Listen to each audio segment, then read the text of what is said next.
निराशा में आशा कार्यक्रम में आपका स्वागत है। आइए सुनते हैं परमेश्वर के सुंदर वचन। आज का हमारा विषय है दृष्टिकोण। गणित विषय के शिक्षक पाठशाला में त्रिकोण, चरकोण, लघुकोण, षटकोण, कोण सभी की शिक्षा देते हैं, परंतु जिंदगी के लिए सबसे महत्वपूर्ण कोण है वो है दृष्टिकोण, जिसकी शिक्षा हमें उम्र के साथ साथ वक्त और हालात हमें सिखा देती हैं। हम जिंदगी में कितने भी आगे क्यों न निकल जाएं, फिर भी सैकड़ों लोगों से पीछे ही रहेंगे।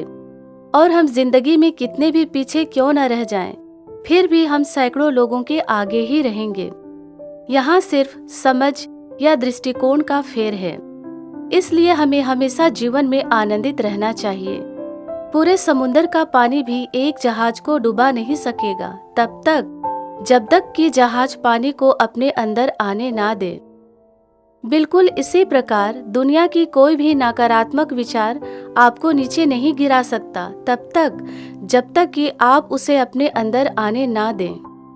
दृष्टिकोण का मतलब किसी बात या विषय को किसी खास पहलू से देखने, उस पर विचार करने का ढंग या प्रवृत्ति या नजरिया को दृष्टिकोण कहते हैं। आज समाज की उन्नति के लिए वैज्ञानिक विचारधारा अपनाने की आवश्यकता है। आज समाज की उन्नति के लिए वैज्ञानिक विचारधारा अपनाने की आवश्यकता है।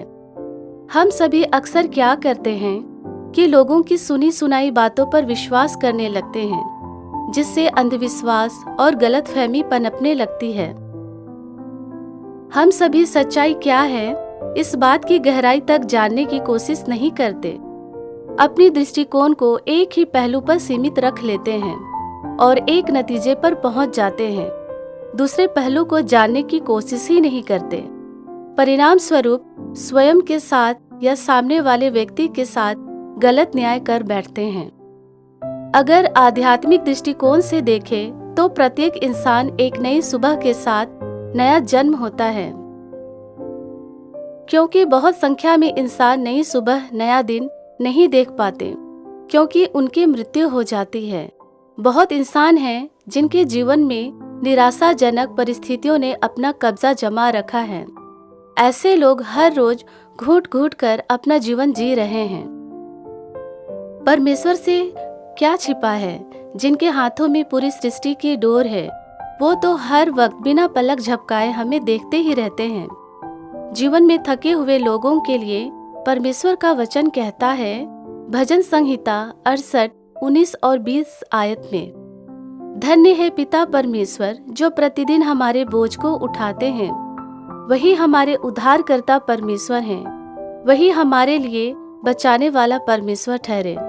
यहोवा प्रभु मृत्यु से भी बचाते हैं। इसलिए प्रत्येक सुबह हमें उठकर स्वर्ग के परमेश्वर को हर एक बात और हर एक परिस्थिति के लिए धन्यवाद का भेंट चढ़ाना चाहिए।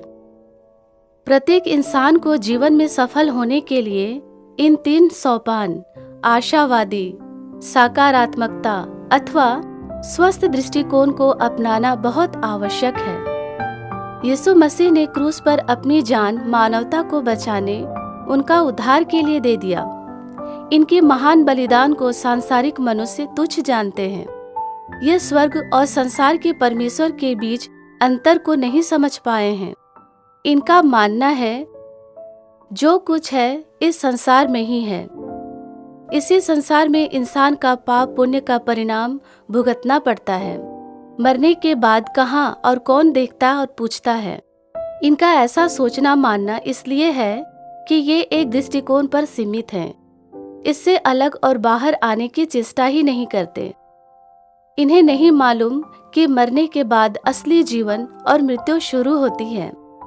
प्रिय श्रोतागण, हमारी दृष्टिकोण को बदलने का अनुग्रह सिर्फ यीशु मसीह में है।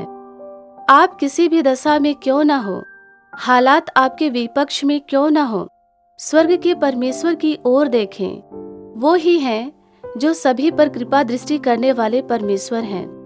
यहेजकेल 36:9 आयत में परमेश्वर का वचन कहता है, मैं तुम्हारे पक्ष में हूँ और तुम्हारी ओर कृपा दृष्टि करूँगा। बाइबल यह भी बताती है, हमारे प्रभु यीशु मसीह के परमेश्वर और पिता का धन्यवाद हो कि उसने हमें मसीह में स्वर्गीय स्थानों में सब प्रकार की आशीषें दी हैं। जैसा उसने हमें जगत की उत्पत्ति से पहले हमें चुन लिया कि हम उनके निकट प्रेम में पवित्र और निर्दोष हों। हम सभी को यीशु लहू के द्वारा छुटकारा अर्थात अपराधों की क्षमा यीशु मसीह के अनुग्रह के धन के अनुसार मिला है। ऐसे में हम सभी यीशु मसीह को और उनके पवित्र बलिदान को कैसे नकार सकते हैं। हम सबों को अपनी अपनी दृष्टिकोण बदलने की और दोनों पक्षों को जानने की आवश्यकता है। अपने अपने हृदय में यीशु मसीह के लिए भी थोड़ा विश्वास, थोड़ी सी स्नेह और आदर देकर तो देखिए, मन को एक अद्भुत शांति और सकारात्मक विचार आपको प्राप्त होंगे। आज के वचन के द्वारा परमेश्वर आप सबों पर अपनी अनुग्रह और कृपा दृष्टि बनाए रखें। धन्यवाद।